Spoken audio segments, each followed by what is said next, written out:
Hey, all right. So listen, before we get started with this episode of the Cultured Misfits podcast featuring Dr. Elsa entitled A Ministry of Divisiveness, I wanted to give you a heads up that we will be splitting this episode up into 2 parts. So don't be concerned when at an appropriate spot, it just stops. Actually, I'm going to come back. I'm just going to let you know that it's all over. And then I'm going to remind you to follow and do all the things that we normally ask you to do when we end an episode. All our handles and all the links are in the notes, the show notes. So without further ado, please enjoy this episode of the Cultured Misfits podcast featuring Dr. Elsa entitled A Ministry of Division. What are you talking about? How does that work? What do you mean? How does that work? No, I mean, you just say your dick and ask. Well, I mean, I think more so just the energy of like, see, you say you want something, you're interested in something, you go for it instead of passively waiting for hoping that you get what you want. Like in every other aspect of life, we're taught to like, yo, if you want something, go get it, right? You got to make it happen. Like, because if you sit there and wait for people to deliver it to you, you may not ever get it, right? Mm-hmm. So why shouldn't that be how it is in relationships, whether independent of your gender? Like, there are a lot of clueless people like myself who will miss the clues. We have no idea. Like, I'm not even thinking that you would be looking at me like that. And then, it never happens. And then, like, we're 90 years old, we run into each other and you're like, I have always had a thing. And I'm like, I always had a thing for you. Like, and we missed out on all of this because I was not thinking that I had a shot, and you were sitting there thinking that you were waiting for me to actually pick up on your clues. And maybe I'm clueless, or maybe you're just a terrible clue giver. I mean, it could be either way. So I don't know. Just because then I think women that are aggressive and go for what they want in society in general, were seen and judged in a wrong way, whether it is professionally. If we go what we want, now we want to be, we want to be part of the old boys network, whether it's the boardroom, whether it's, corporate America. Women who are aggressive are judged differently than men who are aggressive. Men who are aggressive are seen like, wow, you know what? He's really into his career. Women are like, well, where are the kids? Where, does she have a family? Right? Yes. Women who opt out of not having a family because of their career, they're seen also as someone who they're like are going against their nature. Mm-hmm. So, yeah. Now you're trying to tell me that it's okay that we should go out for what we want? Yes. But when we do, we're judged. Yeah. We are seen as masculine. We're seen as that's not the natural order. Right. And we're not part of the whole hierarchy of. Mm-hmm. And you know what? You know what's beautiful about that? Like, I think you might have glossed over something, right? You're missing something, which is you're damned if you do, you're damned if you don't. True. And no matter what you do, there's going to be someone out there that's judging you one way or the other for the decisions that you made. So, but that's us, not you. No, because I can tell you, just as a Black man, when I worked for high performing organizations, top tier places, anytime that I was aggressive, like this, in the same way that my white counterparts were aggressive, it was seen as me being scary, like I was doing too much, but then when I didn't do it, it was like, oh, you're not a go-getter. It's like, no matter what I did, it was wrong, because that's just how it is. Like, this patriarchal Christian white male dominated society, like, you and I were minorities, and we're having a discussion basically trying to adhere to the rules and standards that they established 200 or 300 years ago. And in the end, they're the only ones that win because they get everything they want. So what I'm saying is, if you're going to be judged, but then have the boo that you want to have, or at least know that you shot your shot, you took a chance, and if it didn't work out, it didn't work out. At least and you can move on instead of just sitting back kind of wondering. Yeah, we're too soft for that. We can't go on and move on, and that's. Oh yeah, you can. Man, men are so much easier to let things go and move on. Women, we hold on and we internalize more than men. I have to disagree with you on that. I feel like initially, men, yes, we get our heart broken or whatever. We puff our chest out and then we go and we try to conquer someone down the line. Like that's the first person we can get to. We're going to do that because we're trying to dust ourselves off. That's the delayed fuse. Then 3 to 6 to 9 months later. It's a very delayed reaction. Yeah, then all of a sudden it's like, man. How about 3 to 6 days? No. Business days. Business days, no. I mean, I can speak from personal experience that, yeah, I'd get my feelings hurt or heartbroken or whatever. And then initially I'm like, whatever.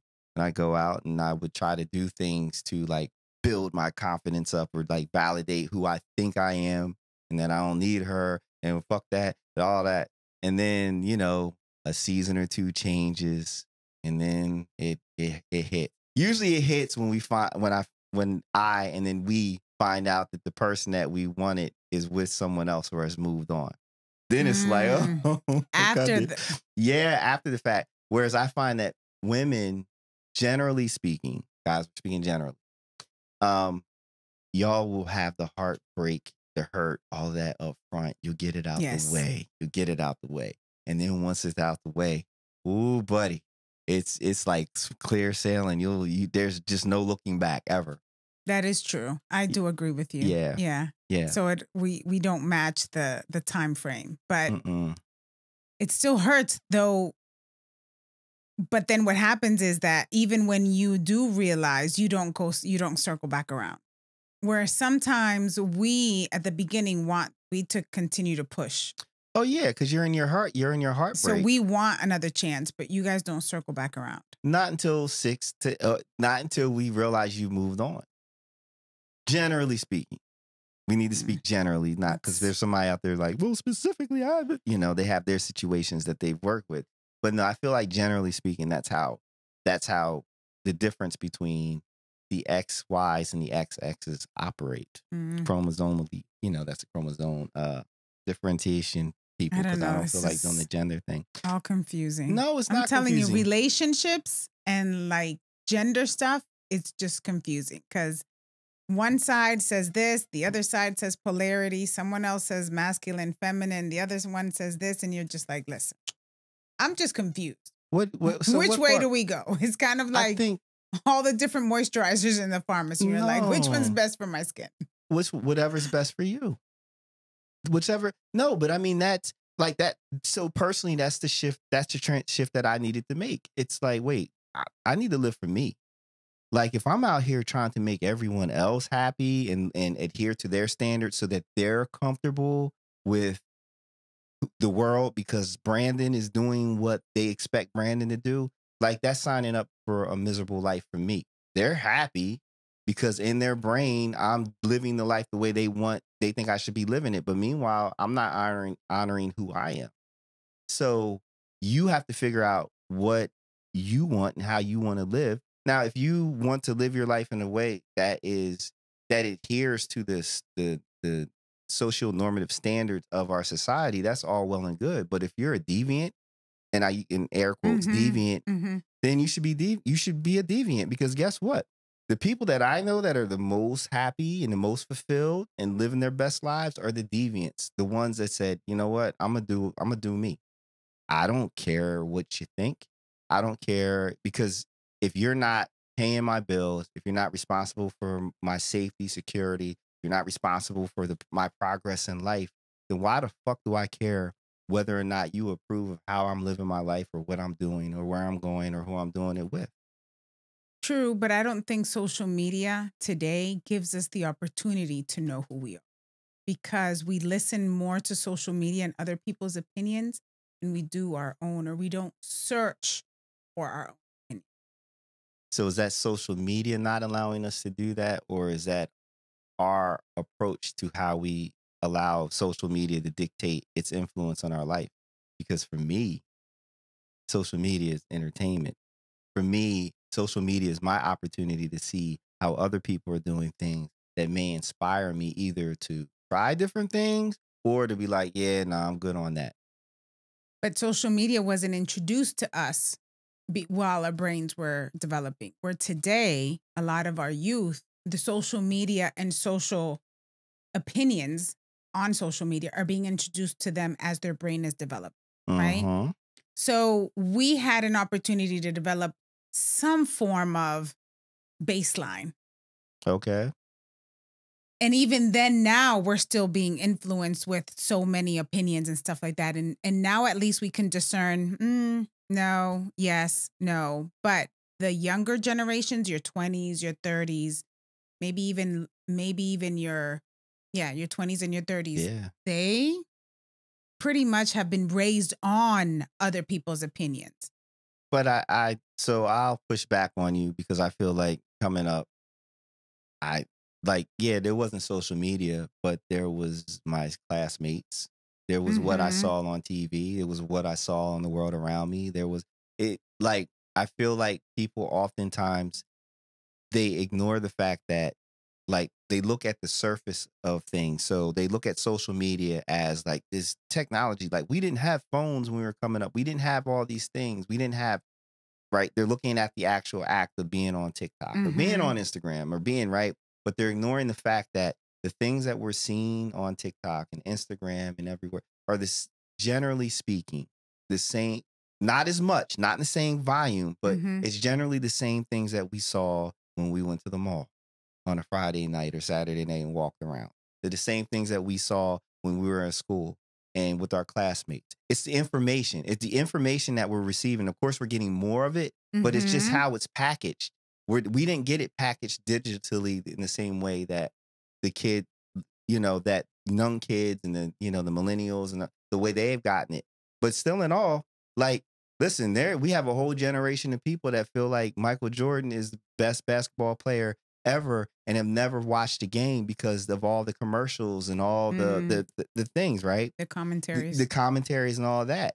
So if we had social media in the late 80s and throughout the 90s, then that messaging would have been sent that way instead of the ways that we got it. So we've always been influenced. It's just different. Before there was anything digitally, it was newspapers, magazines. It's just the information is packaged differently. But what I will give to you is that we are inundated with a lot more information than ever before. Ever before. That is a challenging part for us. I think for the younger generation, because they've entered into a world where it's always been just a lot of information, they've had more time and while their brain is developing to be able to handle all the multi-threads because that's all they've ever known. So then how do they also figure out which is going to be their lane? You know what I mean? Like we were able to figure out our lane when it's the same process, right? It's stimulus response. You're introduced to a stimuli. What is your response? What's your intellectual response? What's your emotional response? What's your physical response? What happened? You don't dig into things that you get negative responses when you get exposed to it. You're not like, oh, that made me feel bad. Let me have more of that. No, you distance yourself from it and you gravitate towards the things that make you feel good. You see what I'm saying? So it's all the same. I really do believe the danger for a lot of us is a lot of us is that we get confused because the packaging is different and we ignore the contents of the package. And the contents has generally been the same. It's generally been the same. It's just, it's in audio form. It's in video form. We can watch it repeatedly. It comes to our pockets. We don't have to seek it out the same way that we had to seek it out before. It is a lot more intrusive. It's more there's a lot more of it. But intrusive, I'm kind of like, because we have control. We do have control. We can put the phones away. We can. I know, like you laugh. She judged if you're listening. She looked at me like, Brand. But the truth of the matter is, it is up to us. Like the same way we would tell someone who has a substance abuse issue, like it's up to you not to, expose yourself to it. And this is the only form of addiction that's acceptable. Yeah, well, no, there's a lot of other forms of addiction that are very much acceptable. This is the form that is right now getting the most attention because it is it is a very easy uh, target. It's very convenient. And because most people don't think deeply, they'll agree. They'll be like, oh, yeah, yeah, yeah. Things were much better before we had social media. Like, really? Because I've been on this planet long enough to see all the fucked up things that people have been doing since I first was conscious enough to understand that fucked up things were happening. It's just always different.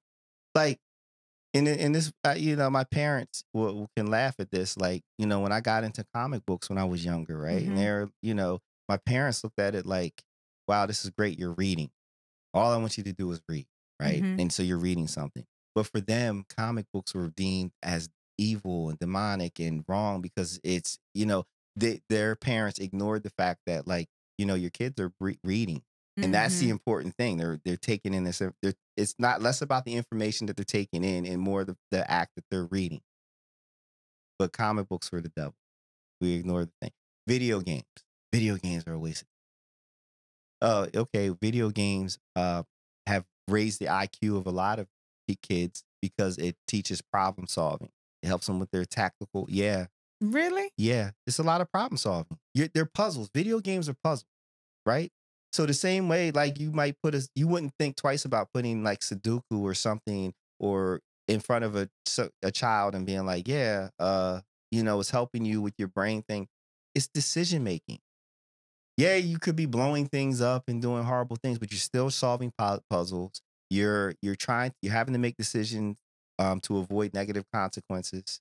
There was a gentleman that I can't remember what company he was the CEO of, but he attributed his ascent to greatness because he played World of Warcraft. And it was because he learned how to develop relationships with other players to then get them to do what he needed them to do in order to get his goal. And then he took what he learned, those skills that he developed from the game, and he applied it to his corporate life. Yes. And he was able to he climbed the ladder. So yeah, like all these things, like you're working your brain. We just have to get out of this idea that you have to work your brain in these specific ways. If it's not doing this specific thing, it doesn't benefit you because it's not true. I mean, drone pilots, we have great drone pilots because of video games, right? Like, because if you're flying a drone, it's the equivalent of playing a video game. So you develop those fast twitch responses in your hands. That's and things. Yeah. So, and so we'll bring it back to like social media. And yes, there's a lot wrong with it, but there's also a lot right with it. And there's a lot of social justice change has happened because of social media and because people were able to get their message out there and it spread. That, yes. But then on the flip side, there's definitely been more violence and spread more hatred because of social media. So I think there's, like anything, there's always the good, the bad, and the ugly. Yeah. And we as humans, continue to mess stuff up. We don't. Well, it's we do. I don't look at it as messing things up. It is what it is. So all of this stuff has always existed. It's always existed. We've always had fucked up people. We had people doing definitely hatred, right? Yes, it's visually we see it, right? It's just now we can see what's happening across the globe, where before we had to wait till the newspaper came out. And even then, the images were not live. Right. They were just pictures, but they were not videos. Right. Right. Exactly. So now we get to see it. Now we get to believe it. And now we get to do something about it, whether it's to work against it, or to join it, or to be indifferent. But, there's a lot of people who have changed their lives for the better because of their exposure to this content, this information, things that they didn't think ever were a problem. They didn't know this was a problem. It was like the old lady who I took her to vote with the last presidential election. She was a little old Italian lady from South Philly. And so for people who don't know, there's a lot of racist people that live in South Philly. It's bad. Just do the right thing. And she was so excited to vote for Joe Biden because of what she saw from the George Floyd video. And she was basically apologizing to me for all black people, because she said, basically, like, she said, I know there was racism. Like, she said, I'm not going to sit here and act like I didn't know. She said, but I feel bad because for years I was around people that said and did horrible things, and I never said anything about it. And I always thought that when black people complained about police brutality, I thought they were just whining, making stuff up. And when I saw that video, it made it real. And it's like, no, they're not. There's not. And so she was anxious to vote for Biden and not for Trump because of that. And that all came from someone streaming what happened. Otherwise, we would have probably never, even if we heard about it, never known. Even if we've heard about it, we would have never gotten the graphic detail of it. And the thing is that was like what makes George Floyd's video different from every other video that we've ever seen is that was the first time we got to see it from beginning to end. There was always this question of, well, what happened before the cameras came on? Well, maybe they should have complied. There's all, no, there was no way for them to bend that shit or shift that story to make it seem like he was wrong and it be credible. It's like, yo, you really choked him out over a counterfeit $20 bill? Like, you don't even call the police for a counterfeit bill. You call the Secret Service. That's who handles counterfeit money. There's no reason why that the police should have ever called or it ever went. But that was the first time that we saw it like that. And that's because of social media. Yeah, very true. Yeah. So if you haven't figured it out, we've already started. We did start. We came in hot, baby. It's another episode of the Cultured Misfits podcast. I am Brandon, a.k.a. DJ Silk, and to the left of me, Elsa Smith.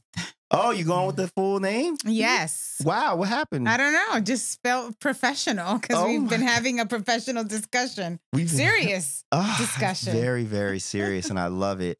No, but Elsa Smith, I do encourage you as you move forward to step away from this need to please the world around you. You will never please the world around you. You will never.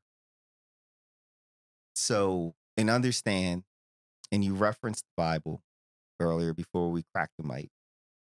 I just want you to keep in mind, it's all about context and understanding the motivation behind many of the stories in the Bible in terms of the best way to control people.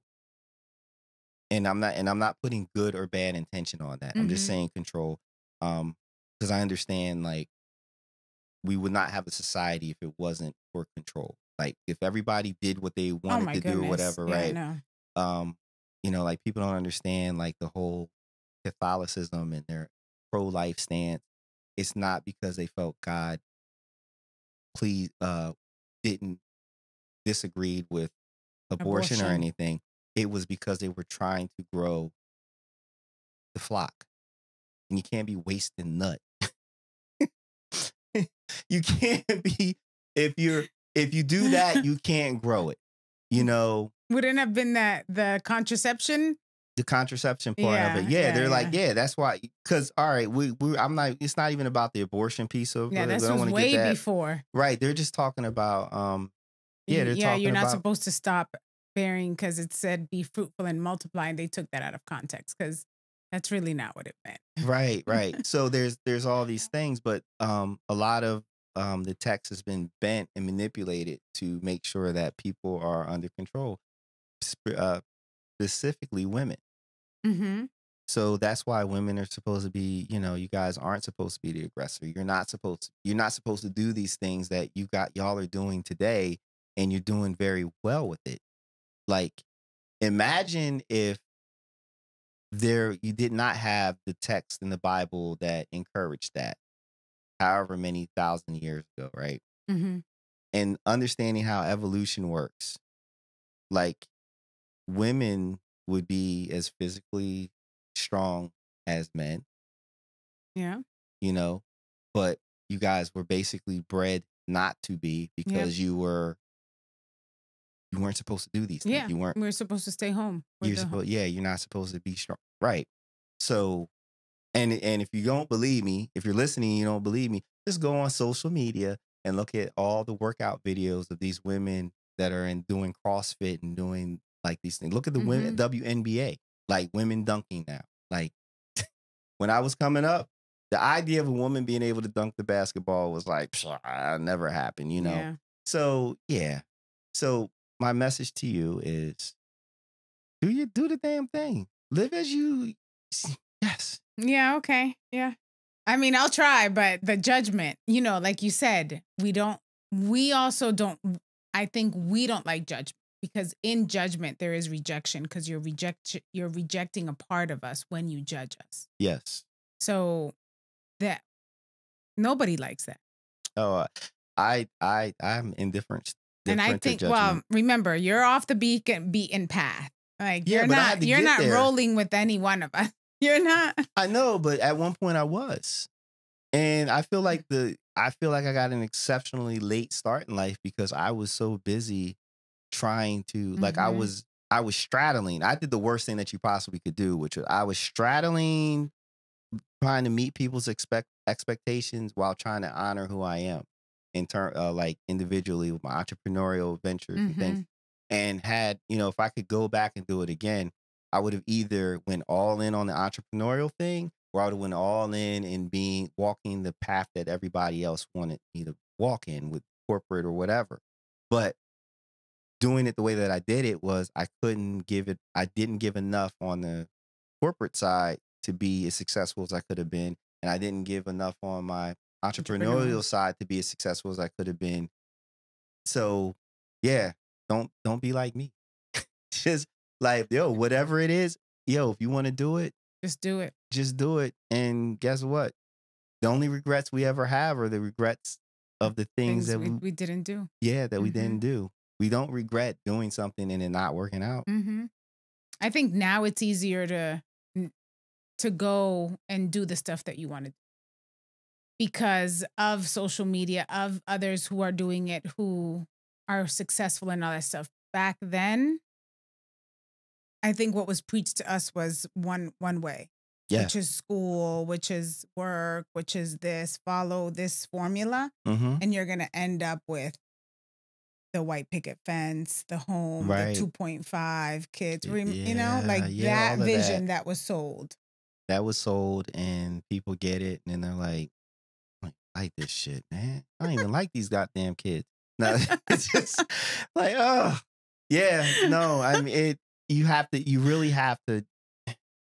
The one thing that we're not the major disservice that our society and just raising kids has really given or done wrong is the fact that there's not a lot of, at least for our generation, there wasn't a lot of push for individuality and expression.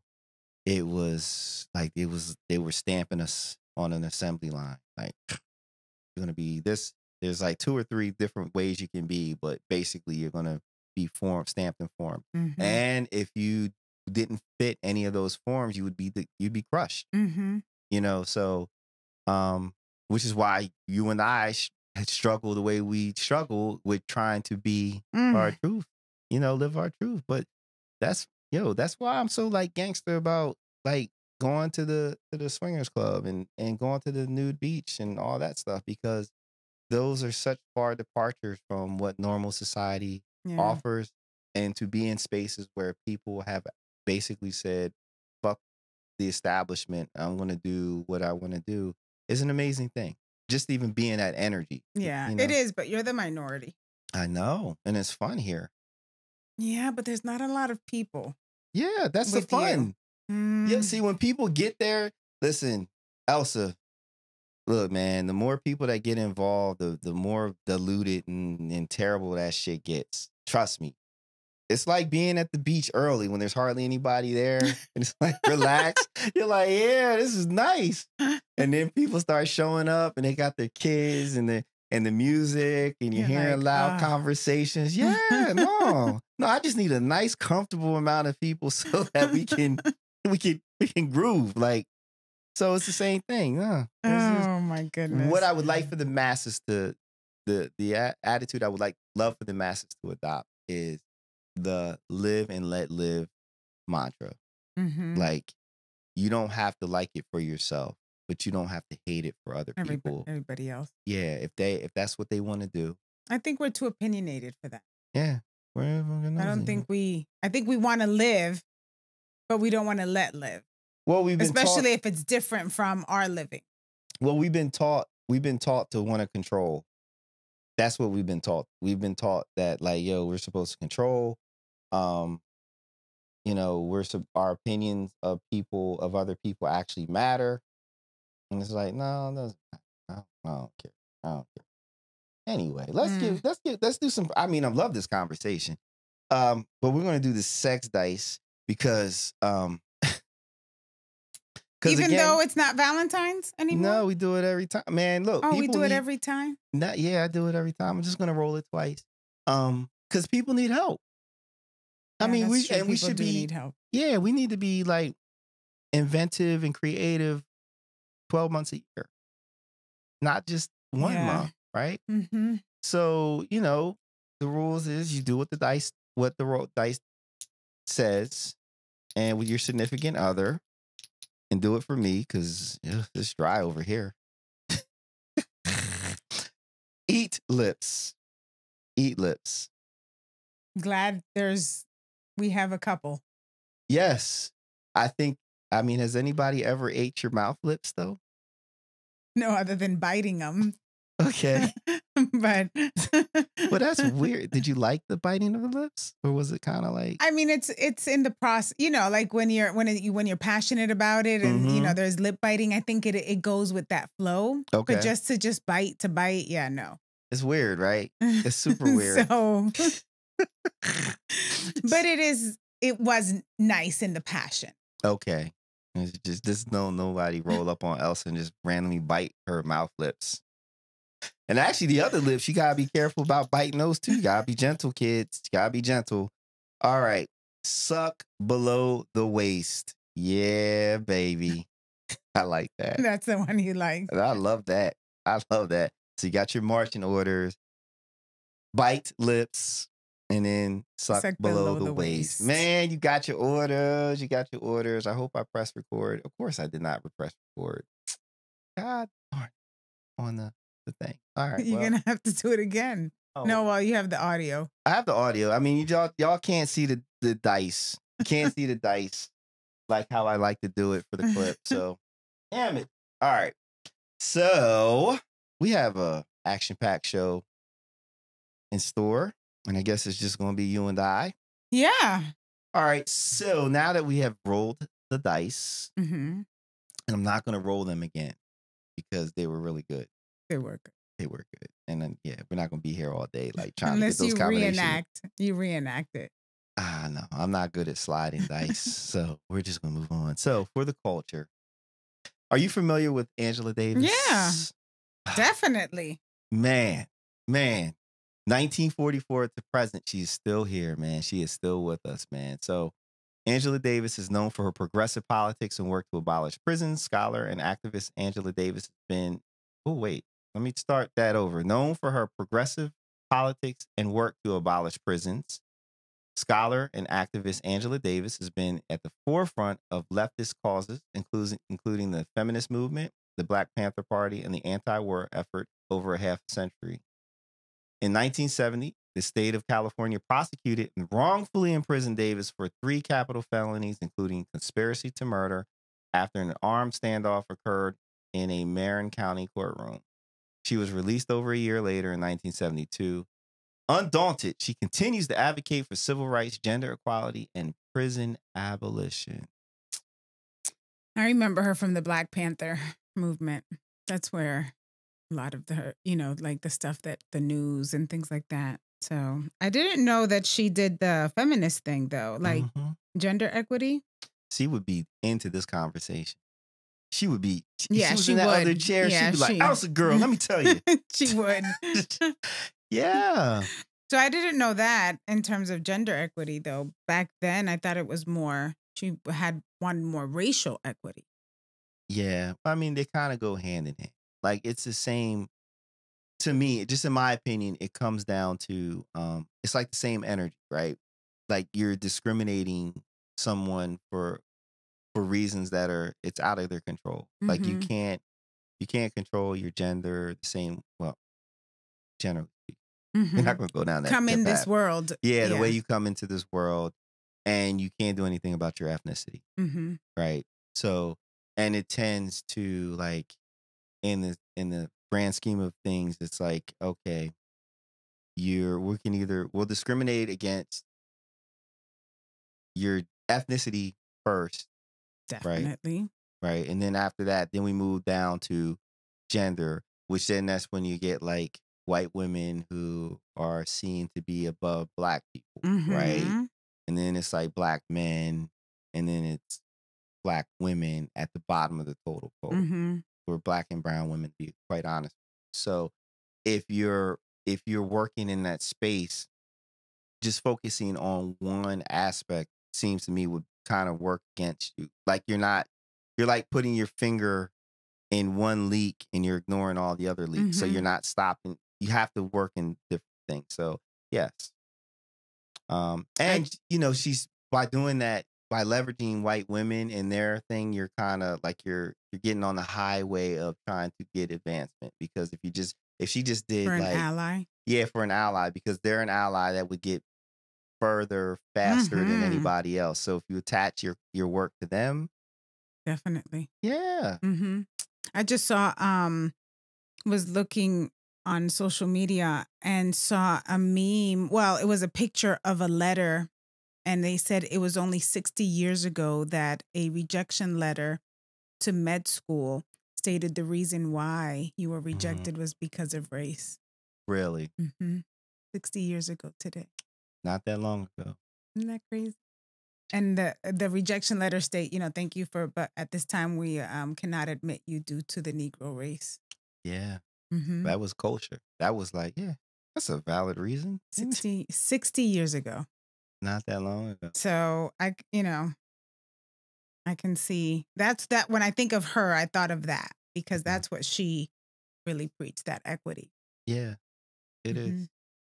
It's crazy. It, and then here we are with this election and like the choices that we have, in terms of what one group wants to do versus the other group wants to do.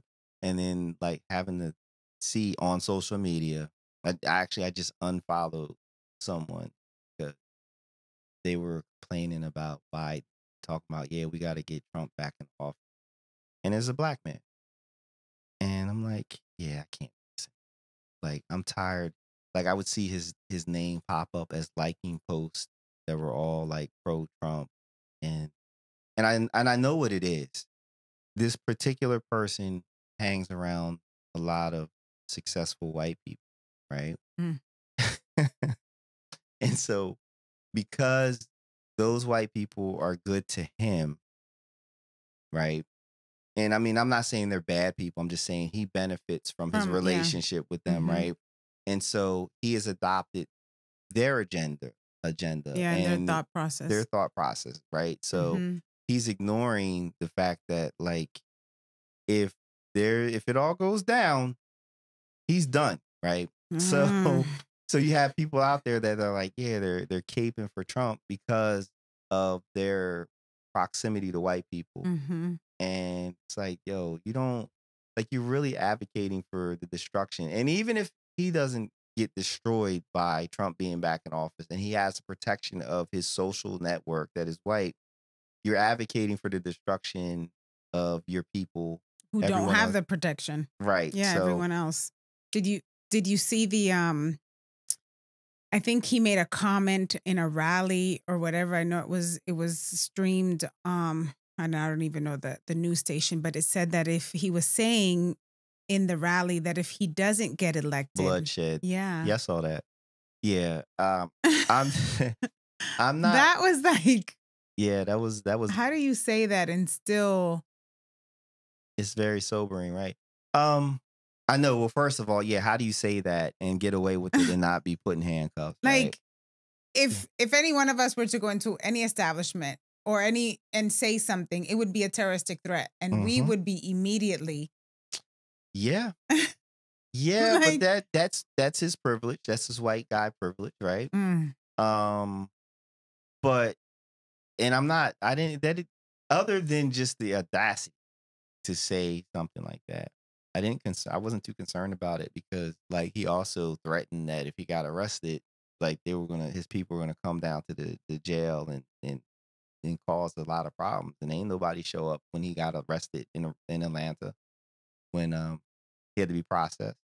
It wasn't, you know. So his people, I think his people have he's overestimated the zealousness of his followers. Like you he's think done. so? Because how about January 6th? Like, if it happened Well, that was once, the it can peak. happen again. Yeah, but at January 6th, it wasn't clear to those people that the election wasn't stolen. And so you have all that energy from the election and like anger. Like Biden had just won, so the anger and everything is fresh. It's like, "Ugh," and he's up there getting them all excited, right? But, fast forward, how many people have been put in jail? How many lives have been ruined? And how many of those people have now Mhm. said, like, yo, man, I made a mistake. didn't I didn't I didn't realize what happened. There's so many things that he's had, so many different ways that he's been exposed that Mhm. a lot of those people have just said, you know what? I think yeah, I'm I'm gonna good. sit this I'm one gonna out. sit this one out. I don't have it in me. And then and it's not to say that there aren't people there that are extreme and they're buying, they're stocking up ammo and Mm. they're making the plans and all that stuff. It's just it is not to the numbers that we think it is. It's not going to be January 6th number of people there. So, I hope um, you're right. yeah, I mean, are you ready to fight? Do we No. need to go to the gun Mm-mm. range? Nope. And then it go. I'm not. I'm staying home. You staying home? What if the fight comes to With you? my snacks. Nobody's coming to Delaware. With my snacks. See, I was just having this conversation with my mom last night. Like, oh, you go a little bit south down in Delaware, and there's lots of Trump signs, and Yes, there is. yeah, yeah. So we're So, gonna stay up north. all right. So, and I'm Ah, gonna go to the supermarket beforehand. Make sure I got snacks. Like if it were not a winter snacks, storm, not we'll make snacks. sure we got bread and milk. Man, Make sure. you better go to the farm supply store and get some seed and stuff and start growing because we're gonna Something. be I don't, this is gonna be a long drawn out thing. I don't know, but I'm gonna make sure we have food and water. Oh man, it I is what don't it is. know. I don't know what's gonna happen tomorrow. No, we don't know. We don't know, and Mm-mm. that's fine. Uh, so everybody, I just encourage you to go and vote, and I Yes. encourage you to also like. I think if you want to get the best read of fact, listen to NPR stations. Yes. They are they are as unbiased as they get, and they really are unbiased. Mm-hmm. They just report news. Mm-hmm. Um, most people don't realize is that when you're watching news, and I don't care. I mean, look, Fox is just terrible, but we can say CNN, MSNBC, or some All other of them. places, right? I won't say all of them, but here's my rule. Once you bring somebody on to discuss something as a subject matter expert or whatever, now it's no longer reporting of news, and we're delved into the opinion piece of Yeah. it, right? Yeah. Um, because the news delivering of the news is this is what happened, these are Facts. the facts, Mm-hmm. okay, and that's it. But you get somebody that's like, well, I think they're wrong because blah blah. Then it's okay. Now we're editorializing and we're Mm-hmm. working off opinion. So if you want news, if you're watching and listening to content and there's talking heads all the time, Mm-hmm. then it's not necessarily news. Not saying that they're not basing their conversation off news, but the news part is in the very beginning. After that, it's just speculation, Yeah. opinion, and that's the dangerous part. Yep. Very true. All right. Are you ready to play stupid game and win Yes. stupid prizes? Yes. Do you know who Pierce Brosnan Yes. is? Right, the guy. Yeah, Yes. the old James Bond. Yes. I think he was also he was a there was a he was a detective show, and I forget the name of the detective show that I used to watch in the 80s. Oh, it's slipping my mind. But anyway. So Pierce Bronson, whose fictitious movie character James Bond had been in plenty of hot water, had been in hot water plenty of times, pleaded guilty Thursday to stepping off a trail in a thermal area during the November visit to Yellowstone National Park. Do you know what the thermal area was? No, I didn't even understand why you get fined when you're in a national park because it didn't seem like he destroyed property. Okay, so the thermal areas are the places where you can get burnt the fuck up, like the geysers. Yes, I know. Okay. Yeah. So they have certain areas that are blocked off because people have been burned up because you're walking around and these geysers, like Old Faithful. You're familiar with Old Faithful? Mm-hmm. I think Old Faithful goes off at the same time every day or whatever. Like you can set your watch to it, which is why they call it Old Faithful. But other geysers, they can go off at any time. So you're walking in these areas At and any time. it could yeah, and it's boiling hot water because it's superheated. From the. Yeah. So he was fined So how did they $500. find him? Did they have cameras for them to see? Because I thought, other than the park rangers, parks are not monitored. He probably was. So I'm sure a park ranger just spotted him. They probably had people patrolling those areas, like those sectioned off areas, for that exact reason, because they don't want to get people to get burned up. So he was fined $500, and then he had to make a $1,000 donation to Yellowstone Forever. Yeah, it's like he's 70 years old, and that was a stupid move. There's no. He didn't make a statement. It's not like there was cameras. That was an impulsive move. Well, that people just like, yo, I'm gonna go. I want to see it. Impulsive. I'm gonna see it. I want to see it. What? I guess he just was trying to see if one of them went off on him. I just think sometimes people just feel like they're gonna do what the fuck they want to do. Yeah. And when you're in a place like that, you like there's this feeling of like you can do it because who's gonna stop you? Like nobody's around, whatever. So he probably was walking around and they were taking pictures and doing this thing. And then you hear the truck pull up, the Jeep pull up with the Ranger, and it's like, hey. And he probably thought a celebrity was going to get him out of it. His status. But sir, you're in your 70s, and the last time you were something special, that was like in the 90s and early 2000s. We don't even know you anymore. Right. So, so yeah, So he was in Mammoth Terraces, which is a scenic spot for mineral encrusted hot springs bubbling from a hillside. They are just some of the park's hundreds of thermal features, which range from spouting geysers to gurgling mud pits and water at or near boiling point. Going out of bounds in such areas can be dangerous. Some of the millions of people who visit Yellowstone each year get badly burned by ignoring warnings not to stray off the trail. Yeah, so. And I can just imagine people wanting to sue the park. Well, you didn't. This is your fault. And you're like, wait, this is a natural. Yeah, how about that, right?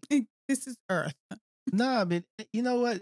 It's funny. Like people just don't understand. It's like they're really trying to save you from yourself. They're not trying to deny you any joy or any experience. They're literally from trying your stupidity. Yes, they're trying. Like they don't because then it's not even you getting burned up. Now people are in danger trying to get you removed and all that. Like it's just a whole big thing, man. So. The stupid game he played was, I'm going to do what I want to do. And the stupid prize was $1,500 out of his pockets. But he's lucky he didn't get burned up. Yes. At 70, I mean, he's closer to the end than to the beginning. I guess he wanted to speed up his speed. I get his speed. Yes. He was like, I'm going to end life. I know. I knew what you were getting going there. I knew what I'm thinking. My goodness. Can't even run that fast anymore. No, I mean, listen, I don't know. I have you ever been to Yellowstone? Mm-mm. I do want to go. Just now. I just mean, had I that would, feeling. I would like to go. Where is it? It's in like California, like that out It's in that in that. the It's West over Coast. there. Yeah. So I've always wanted to go to the Grand Canyon, so that's why I asked. I was like, wait. I mean, I've been to Mirror Woods, which is in the Bay Area, and it's a redwood forest. Was it nice? Yeah, I got to hug a redwood tree. I got a picture of me hugging a redwood tree, and if I can find it, I will post it in the thing. Yes, that's cute. Yeah. And then I was disappointed to know that like redwoods aren't the biggest trees in the world. What? No, they're not. It's a giant sequoia. That's the biggest tree in the world. Yeah, I think there's actually giant sequoias in Pennsylvania. Really? Yeah. Oh, cool. Yeah, so my friend Ms. So I went to visit her, and so she took me to the park. Like, wow, to see the biggest trees in the world. Tree hugger. I'm just all happy. And she's like, you do know this is not the biggest tree in the world, right? And she said the look on my face was like just sheer disappointment. Like, wait, huh? You were been let down. I come all the way over here. I really thought I was doing something, and like there were no giant. And that I was gonna check something off my list. Right, second biggest. And I'm mad they actually sell redwood trees and giant sequoias at the park. Like you can buy them like little plant seedlings, And so then, you can bring it, plant it. Oh wow! For my super duper down the line ancestors to enjoy, because they thousands of years. They won't even know you. Right. So, all right. Are you ready to get in the meat of this? Yes. So I have to admit, so this clip of you, and as promised, here I am letting you know that this is the end of part 1 of A Ministry of Division featuring Dr. Elsa here on the Cultured Misfits podcast. I hope you enjoyed it. More to come. In the meantime, please share, comment, like, subscribe, all the things that you do for the people that you love here in the digital space. Okay. You can look in the show notes and all the links are there, whether you're watching this on YouTube or listening on your preferred podcast service provider. Either way, just go ahead and do that. All right. So be safe, be well. And we look forward to catching you next week for part 2 of A Ministry of Division featuring Dr. Elsa Smith here on the Cultured Misfits podcast. All right. Be safe.